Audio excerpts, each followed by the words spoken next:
Hello guys! It's me, Irene again.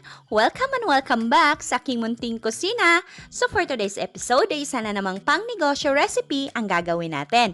Gagawa tayo ng condensed milk PUTOCHEESE. Ito ay 1 kilo recipe na perfect pangnegosyo, especially ngayong holiday season. Please watch the full video guys because I will provide you not just the full procedure, but also 15 important tips para sa Iwas Palpak na puto. For the written ingredients and costing, please check description box. So tara, umpisa na natin. So eto yung mga ingredients na kakailanganin natin for 1 kilo recipe. 5 cups of water, 6 medium-sized eggs, 2 cans of 390 grams condensed milk. Jersey na brand yung gamit ko dito dahil ito yung mura. 1 cup of melted margarine, yes, pwedeng butter or vegetable oil. Yung gamit ko dito na margarine ay yung mabibili mo lang sa baking supply stores na per kilo. Bili ko sa 1/4 ay 22 pesos lang. 1 kilo of all-purpose flour o harina. Ang gamit ko dito ay yung pinakamurang harina lang, yung 39 pesos lang per kilo. Third class na harina. And yes, pwede kayo gumamit ng first class or cake flour dito. 1 cup of white sugar, adjust according to your taste. Matamis na ang condensed milk pero dahil 1 kilo recipe ito, medyo matabang siya pag hindi tayo mag-a-add ng sugar. 1 tablespoon of vanilla extract, optional. 1 teaspoon of salt to balance the sweetness and to enhance the flavor of the other ingredients. Sliced cheese, depende sa inyo kung gusto niyo na strip ay pwede, pero mas prefer ko na ganito, pa-square dahil malapad tingnan yung cheese sa top once na nag-melt na ito.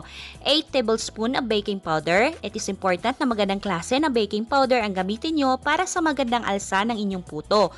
Kung yung baking powder na gagamitin nyo ay yung mabibili nyo sa baking supply stores na per kilo ay walang problema as long as active pa ito at hindi old stock. So let's start with our eggs. Tip number 1, crack nyo muna isa-isa sa isang maliit na bowl yung egg bago mo ito ilagay sa isang malaking mixing bowl. Just to make sure na kung bulok yung egg na nabili mo ay hindi madadama yung ibang ingredients o yung ibang eggs na hindi bulok. Beat lang natin ang ating eggs using wire whisk. Then isunod natin ang ating condensed milk. 1 cup margarine, 1 teaspoon of salt, 5 cups of water, 1 tablespoon of vanilla extract, and 1 cup of white sugar. Haluin natin ito mabuti hanggang sa well-dissolved na ang ating white sugar. Dito pa lang ay dapat ma-mix na natin ito mabuti para mamaya pag nag-add na tayo ng dry ingredients, di natin ma-overmix ang ating puto mixture.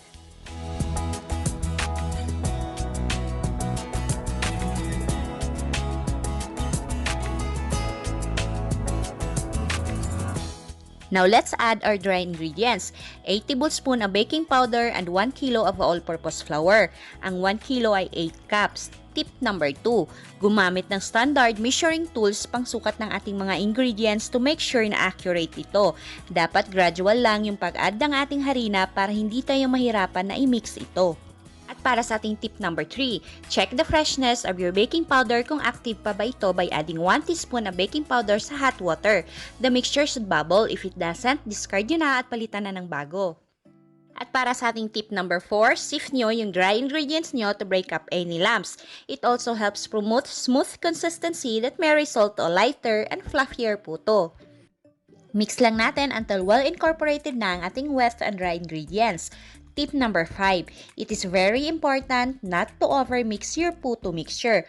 Overmixing can cause excess gluten formation resulting to gummy and dense puto. Madalas kaya natin na-overmix ang ating mixture ay dahil may mga buo-buo pa tayo nakikita kaya continue pa tayo sa pagmimix. It's okay kung may nakikita pa kayong minimal na lumps or buo-buo dahil sa next step natin ay may solusyon tayo dyan. Importante ay hindi ito ma-overmix. At para sa ating tip number 6, you should know na iba-iba yung absorption ability ng flour. Different flours absorb different amounts of water or liquid, resulting to different consistencies. So kung sa recipe na to ay 5 cups na water ang nagamit ko, pwede sa gagamitin yung flour ay iba yung absorption ability niya. So dapat ang ma-achieve natin na consistency ay not too thick at hindi rin malabnaw. How to check? Ganito gawin nyo. Pag inangat nyo yung mixture nyo using spatula or whisk, tapos hindi siya nagbe-break or napuputol, then that's the perfect consistency na dapat natin ma-achieve. Tip number 7, strain your mixture para mawala yung maliliit na lumps na nabuo kanina. Ito yung sinasabi ko na okay lang kung meron pang maliliit na lumps sa mixture nyo, wag nyo lang ito i-overmix. Dahil sa step na to ay mawawala din yan. Habang ini-strain natin, gumamit kayo ng whisk or spatula to break down lumps. Tip number 8, there's no need to rest your puto mixture para makuha yung tamang pag-alsa ng inyong puto, especially for 1 kilo recipe. Why? As long as your baking powder is still active, aalsa talaga yan. Baking powder is dependable, high-quality chemical leavening agent. It contains baking soda and enough acid to cause a balanced reaction. It is activated through moisture and heat. So, nung hinalo pa lang natin ito sa ating wet ingredients, ay nag-start na itong mag-activate. Second, ito ay 1 kilo recipe. Hindi natin itong maisalang sa steamer sa isang salang lang. So, while nakasalang yung first batch, parang nai-rest na rin natin yung mga natitirang mixture. Also, keep in mind that leaving your mixture out for a long time causes the mixture to begin deflating. So, hindi pwede matagal naka-standby yung puto mixture mo. So, ganito yung magiging outcome niya. Smooth and lighter puto mixture. So, proceed naman tayo sa paglalagay ng mixture sa ating molder. Ang gamit ko dito ay medium size, number 307 yung nasa ilalim. Tip number 9, do not grease your molder. Yung perfect dome shape ng ating puto ay hindi yan na-achieve sa pag-grease ng inyong molder. At kung i-grease nyo ito kasi baka mag-stick yung puto nyo at mahirapan kayo i-unmold, rest assured na once na nag-add kayo ng margarine, vegetable oil, or butter sa inyong mixture ay hindi kayo mahihirapan na i-unmold ito. Yung molder nyo ay dapat dry. So kung bagong hugas ito, wipe nyo ito with clean cloth or paper towel. Tip number 10, gumamit kayo ng measuring spoon or kahit tablespoon sa paglagay ng mixture para uniform yung laki ng ating puto, lalo na kung ito ay pangbenta. So 1.5 tablespoon ang nilalagay ko each molder, so dapat nasa 3/4 lang ito ng ating molder dahil aalsa pa ito pag in-steam na. Tip number 11, huwag masyadong maraming tubig ang ilalagay sa inyong steamer. Dapat below half lang. Why? Yung condensation from the steam is what causes the water drippings. Too much condensation and moisture sa loob ng ating steamer may result to a soggy puto. Yung puto na masyadong moist na pag kinagat nyo ay dumidikit sa ipin nyo. So yung next tip natin ay importante din. At para naman sa ating tip number 12, cover your lid with clean cloth. Dapat yung gagamitin nyo ay makapal na tela or yung cotton dahil malakas itong mag-absorb ng moisture. Guys, this is very important, okay? Dahil pag in-skip nyo tong step na to, ay lahat ng water drippings sa inyong steamer ay sa puto nyo ang bagsak. At promise, malaki ang epekto neto sa inyong puto. Tip number 13, dapat kulong-kulo na ang inyong tubig bago nyo isalang ang inyong steamer basket. Pakuluan nyo yung water nyo using high heat. Tapos once na kulong-kulo na ito, set nyo ito to medium heat. Then steam nyo for 8 to 10 minutes. At habang ini-steam pa natin ang ating puto, if you haven't subscribed yet, make sure to smash that subscribe button and don't forget to click the notification bell and click all para ma-notify kayo pag may bago tayong uploads. Tip number 14, huwag na huwag kayong matatempt na buksan ang inyong steamer before 8 minutes to check if umalsa na ba ang inyong puto. Dahil every time buksan nyo yung takip, nagda-drop yung temperature sa loob ng steamer nyo at nakaka-apekto ito sa pag-alsa ng inyong puto. Tapos magtataka kayo bakit flat yung puto nyo.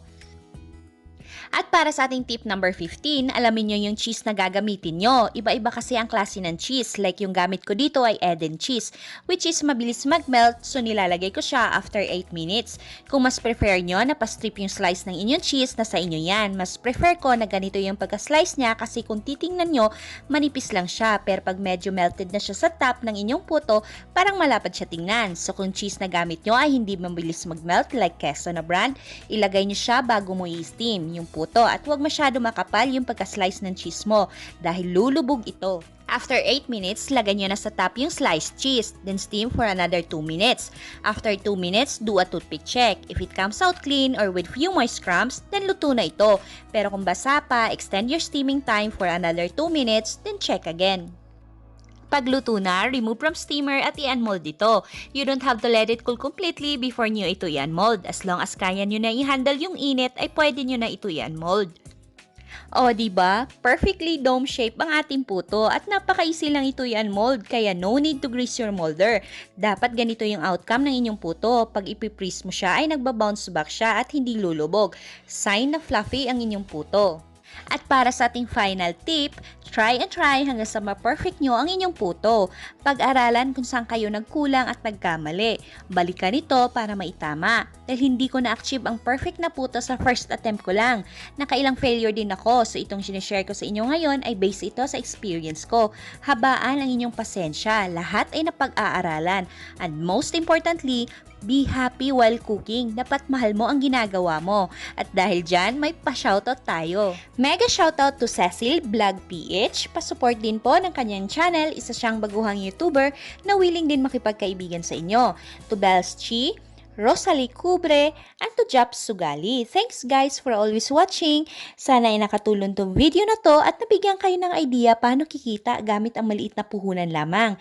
At sa mga hindi pa nakasubscribe, please subscribe sa ating YouTube channel and please click the notification bell and click all para ma-notify kayo pag may bago tayong uploads. Thank you guys for watching and happy cooking!